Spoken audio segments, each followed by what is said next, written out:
Warahmatullahi wabarakatuh.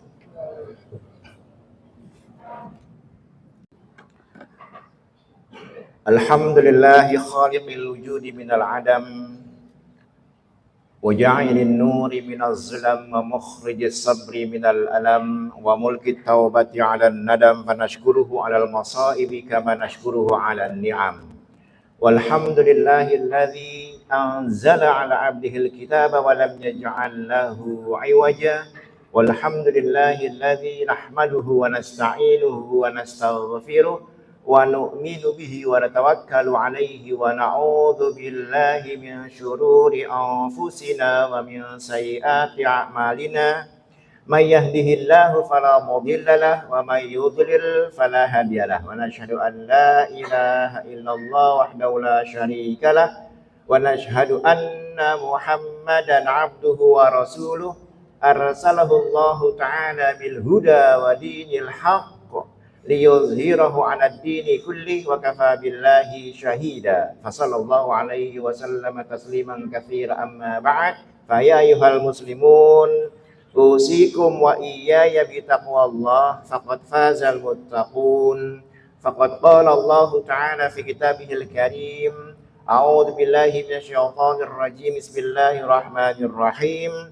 Ya ayyuhalladzina amanu taqullaha haqqa tuqatih wa la tamutunna illa wa antum muslimun. Ma'asyiral muslimin, sidang Jumat yang dirahmati Allah, syukur alhamdulillah sampai detik ini Allah masih memberikan kita banyak nikmat, terutama nikmat sehat, nikmat panjang umur, sehingga kita pada siang hari ini masih dapat menjalankan ibadah sholat Jumat secara berjamaah. Semoga Allah Subhanahu wa taala senantiasa memberikan taufik dan hidayahnya kepada kita semua, senantiasa pula memberikan kita nikmat sehat sehingga kita dapat maksimal menjalankan segala perintahnya dan maksimal pula menjauhi segala larangannya. Dan itulah hakikat dari takwa. Salawat dan salam senantiasa tercurahkan kepada kekasih kita, junjungan kita Nabi besar Muhammad sallallahu alaihi wasallam beserta keluarga dan para sahabatnya, dan semoga kita kelak di yaumil qiyamah mendapatkan syafaatnya. Amin ya rabbal alamin. Ma'asyiral muslimin, sidang Jumat yang dirahmati Allah, syukur alhamdulillah kita sekarang sudah memasuki tahun baru Islam 1446 Hijriah. Semoga jemaah sekalian semua ibadah yang telah kita lakukan di tahun kemarin semuanya diterima oleh Allah Subhanahu wa taala. Jemaah sekalian yang dirahmati Allah, apa yang harus kita lakukan sebagai seorang muslim ketika memasuki tahun baru? Maka sebagai seorang muslim, di dalam surah Al-Hasyr Allah berfirman, a'udzubillahi minasyaitonirrajim. Ya ayyuhalladzina amanu taqullaha wal tanzur nafsum ma qaddamat lighad. Wahai orang-orang yang beriman, bertakwalah pada Allah. Takwa artinya takutlah kalian pada Allah. Kemudian lihatlah apa yang telah kalian lakukan di masa lalu untuk bekal di hari yang akan datang. Jadi di momen tahun baru ini kita sebagai seorang muslim harus membuat program. Setelah kita mengevaluasi apa yang telah kita lakukan di tahun kemarin, kemudian kita membuat program di tahun yang akan datang. Setidaknya jemaah sekalian, ada beberapa hal yang harus kita jadwalkan dalam satu tahun yang akan datang. Ini agar kehidupan kita sebagai seorang muslim itu ada program yang terstruktur. Karena kalau orang tidak punya program untuk menjalani hari-harinya, itu akan bingung, saya mau ngapain ini? Maka harus dari sekarang kita membuat program. Yang pertama jemaah sekalian, yang paling mudah adalah mentadabburi Al-Quran. Mari sama-sama kita evaluasi diri selama tahun 1445 kemarin, sudah seberapa jauh perlakuan kita terhadap Al-Quran. Mentadabburi bukan membaca. Karena ada bedanya ini. Tradisi umat Islam di Indonesia jemaah sekalian umumnya itu adalah, kalau di Ramadan apalagi, dia berniat akan menghatamkan Al-Quran. Membaca sampai hatam. Ini tradisi di masyarakat kita. Bahkan di luar Ramadan mungkin menghatamkan Al-Quran juga, membaca saja. Nah, harusnya bagi kita umat Islam yang sudah sering membaca Al-Quran, apalagi sering menghatamkannya dan bahkan mungkin menghafalnya, maka sudah saatnya mentadabburi. Mentadabburi artinya memahami maknanya. Memahami maknanya. Karena kita tidak mengerti bahasa Arab, maka mau tidak mau kita harus membaca terjemahannya, kemudian dilanjutkan dengan membaca tafsirnya. Itu maksud dari mentadabburi Al-Quran. Ini miris jamaah sekalian. Ada seorang tokoh Israel, Yahudi Israel, yang saat ini sedang menjajah saudara kita Palestina. Seorang tokoh Israel pernah berkata, kami saat ini bangsa Israel sama sekali tidak takut kepada umat Islam. Nggak takut kami. Banyak alasannya, tapi salah satu alasannya dia mengatakan karena umat Islam saat ini miskin membaca. Terutama membaca kitab sucinya Al-Quran. Jadi mereka tidak takut karena umat Islam itu miskin membaca terutama membaca kitab Al-Quran. Kemudian dia berkata, walaupun saat ini banyak umat Islam yang membaca Al-Quran, bahkan mungkin menghatamkannya, ada yang menghafalkannya sekian juz, bahkan sampai 30 juz, tapi sesungguhnya mereka tidak paham apa yang dibaca. Mereka nggak ngerti apa yang dibaca, yang dihafal. Bahkan dalam bahasa yang sangat menyakitkan dia berkata, umat Islam saat ini kayak burung beo.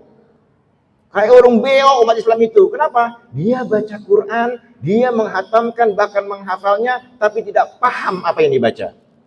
Nah ini tentunya bagi kita umat Islam ini pukulan. Pukulan bagi kita umat Islam. Karena memang kenyataannya begitu. Banyak di antara kita hanya sekedar membaca, mengejar pahala, menghafal, tapi sesungguhnya tidak paham. Nah justru kandungan isi Al-Quran itu bukan kita yang meneliti, bukan kita yang mentadabburi, tapi orang non-Islam yang menelitinya. Umat non-Islam yang mempraktekannya, mengaplikasikannya dalam kehidupan sehari-hari. Ada seorang ateis zaman sekalian, asal Yaman. Dia seorang ahli kelautan. Suatu kali dia membaca Al-Quran surat Ar-Rahman, tibalah pada penafsiran ayat yang berbunyi marajal bahraini yaltaqiyan bainahuma barzakhul la yabghiyan. Bertemulah dua lautan, yang satu tawar, yang satu asin. Keduanya bercampur, keduanya bertemu, tapi keduanya tidak bercampur. Yang satu tetap asin, yang satu tetap tawar. Bainahuma barzakhul la yabghiyan, seakan-akan di tengahnya itu ada dinding pemisah antara keduanya. Nah, orang ateis yang ahli kelautan ini, ketika dia membaca ayat ini, dia bingung. Ini buku karangan siapa ini? Ini tidak mungkin karangan manusia. Karena dia ahli kelautan. Kalaupun ini buatan manusia, pasti seumur hidupnya dia tinggalnya di tepi pantai. Kemudian ulama kita berkata, oh tidak, Nabi Al-Quran ini diturunkan kepada Nabi kami yang tinggalnya di Mekah. Padang pasir, bukan lautan, bukan pantai. Kemudian beliau hijrah ke Madinah. Madinah pun begitu, gurun pasir, bukan pantai. Akhirnya ateis itu masuk Islam. Karena dia mengakui kebenaran Al-Quran. Ada lagi seorang ahli kandungan jemaah sekalian. Ketika dia membaca surat Al-Alaq, Iqra bismi rabbikal ladzi khalaq, khalaqal insana min 'alaq. Yang telah menciptakan manusia min 'alaq. Dalam terjemahan Al-Quran disebutkan segumpal darah. Tapi dalam tafsirannya, alaq itu adalah embrio, sesuatu yang menempel di dinding rahim. Bentuknya persis seperti lintah. Dan dia menyedot saripati dari ibunya. Ahli kandungan itu setelah membaca ayat itu dan sesuai dengan ilmu kedokteran modern saat ini, dan itu telah dibicarakan Al-Quran 1400 tahun yang lalu, akhirnya dia masuk Islam. Karena kebenaran isi Al-Quran. Nah inilah maksud dari mentadabburi Al-Quran jemaah sekalian. Bahwa kita umat Islam ini mungkin salah satu ketertinggalan umat Islam di dunia adalah karena mereka hanya sekedar mengejar pahala, tapi tidak mau memahami Al-Quran. Memang betul membaca Al-Quran itu pahalanya luar biasa, per huruf 10. Kata Nabi, man qara'a harfa min kitabillah falahu hasanah. Wal hasanatu asyru amsalihha. Barang siapa yang membaca satu huruf dari Al-Quran, maka baginya pahala. 1 huruf 10, alif lam mim 3 huruf 30. Tapi rangsangan Rasulullah kepada umatnya diberikan pahala yang sangat luar biasa dalam membaca Al-Quran itu tujuannya bukan mengejar pahala. Tapi maksudnya adalah makin sering kita membaca Al-Quran, kita makin paham. Sehingga kita dapat aplikasikan dalam kehidupan sehari-hari. Karena banyak umat Islam yang hafal Al-Quran, misalnya surah Al-Ma'un, Ara'aital ladzi yukadzibu biddin. Tahukah engkau siapa pendusta agama? Fadzalikal ladzi yad'ul yatim, dialah yang menghardik anak yatim, wala yahuddu 'ala ta'amil miskin, dan tidak empati memberi makan pada fakir miskin. Kita baca, kita hafal mungkin sejak sekolah dasar, tapi ketika melihat anak yatim kita cuek, melihat fakir miskin tidak empati. Kenapa? Karena kita hanya menghafal, tidak mau memahaminya. Nah, ini saatnya jemaah sekalian, di tahun besok ini niatkan dari sekarang cukup membaca Al-Quran terjemahannya saja. Bagi kita, bagi bapak-bapak yang sudah sering menghatamkan Al-Quran, bahkan menghatamkannya, cukup baca terjemahannya saja. Insya Allah pahalanya sama. Karena niat kita adalah ingin mentadaburi Al-Quran. Tapi bagi kita yang belum bisa baca Quran, belajar. Bagi yang belum pernah hatam, hatamkan dulu. Itu proses, itu tahapan-tahapan dalam mentadaburi Al-Quran. Kemudian yang kedua, jemaah sekalian, program yang harus kita lakukan di tahun besok ini, di tahun baru ini adalah selama setahun ini, seberapa banyak harta yang kita sedekahkan di jalan Allah, infak. Seberapa banyak di tahun kemarin harta yang sudah kita keluarkan di jalan Allah. Dan ini harus kita programkan di tahun berikutnya. Karena jemaah sekalian, karena cenderung umat Islam saat ini dalam menghitung, dalam memahami sedekah itu seperti matematik. Kalau saya punya 10, kemudian 1 saya sumbang, saya berikan kepada orang lain, maka punya saya tinggal 9. Itu matematik manusia. Kan kalau sedekah tidak, kita semua sudah tahu. Kalau kita punya 10, 1 kita berikan pada orang lain, maka kita minimal yang ada di kita ada 19. Kenapa? Karena yang 1 kita berikan itu diganti minimal oleh Allah 10 kali lipat. Bahkan hingga 700 kali lipat. Wallahu yudha'ifu liman yasha. Bahkan bisa jadi Allah melipat gandakan lebih dari itu. Nah, ini harus kita praktekkan, harus kita programkan agar kita bisa berinfak di jalan Allah di tahun 1446. Kalau tidak setiap hari, minimal setiap Jumat, setiap bulan. Itu harus kita programkan. Infak, karena sesungguhnya harta kita yang hakiki milik kita adalah apa yang kita infakkan di jalan Allah. Bahkan jemaah sekalian, Allah Subhanahu wa taala di dalam Al-Qur'an banyak ayat-ayat yang menggunakan kata kiasan bahwa sedekah itu seakan-akan Allah meminjam kepada kita. Di salah satunya dalam surah At-Taghabun, di dalam surah At-Taghabun ayat ke-17 Allah Subhanahu wa taala berfirman, in tuqridullaha qardan hasana. Jika kalian meminjami Allah dengan pinjaman yang baik, apa kata Allah? Yaghfir lakum, yudha'if lakum wa yaghfir lakum. Maka Allah akan menggantinya dengan berlipat ganda, bukan hanya mengganti, bahkan Allah akan mengampuni dosa-dosa kalian. Jadi, kalau kita berinfak, bersedekah kepada di jalan Allah, maka sesungguhnya kita sedang meminjami Allah. Ini saking Allah merangsang hambanya untuk bersedekah, jemaah sekalian. Kalau ada tetangga, saudara, sahabat minjam uang ke kita dan kita yakin orang itu bisa mengganti, maka kita pasti memberi pinjaman kepada dia. Ini Allah yang minjam. Masa kita tidak yakin diganti oleh Allah? Jadi jemaah sekalian, mungkin ini 2 hal yang harus kita programkan di tahun baru ini. Tadaburi Al-Quran, mulai membaca terjemahannya, dan mulai kita berinfak setiap hari, karena tidak ada, kata Nabi, manaqul samalun bisadaqah.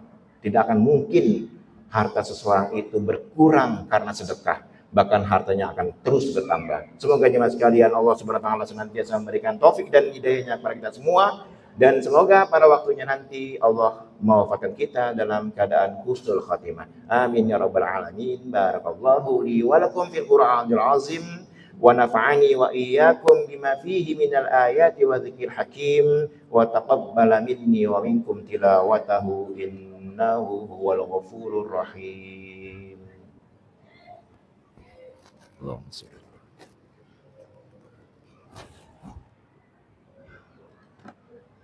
Innal hamdalillah nahmaduhu wa nasta'inuhu wa nastaghfiruh wa na'udzu billahi min syururi anfusina wa min sayyiati a'malina may yahdihillahu fala mudhillalah wa may yudlil fala hadiyalah wa nashhadu an la ilaha illallah wahdahu la syarikalah wa nashhadu anna muhammadan abduhu wa rasuluh la nabiyya ba'dah. Allahumma salli wa sallim ala sayyidina Muhammadin wa ala alihi wa sahbihi ajma'in wa man tabi'ahu bi ihsani ila yaumiddin.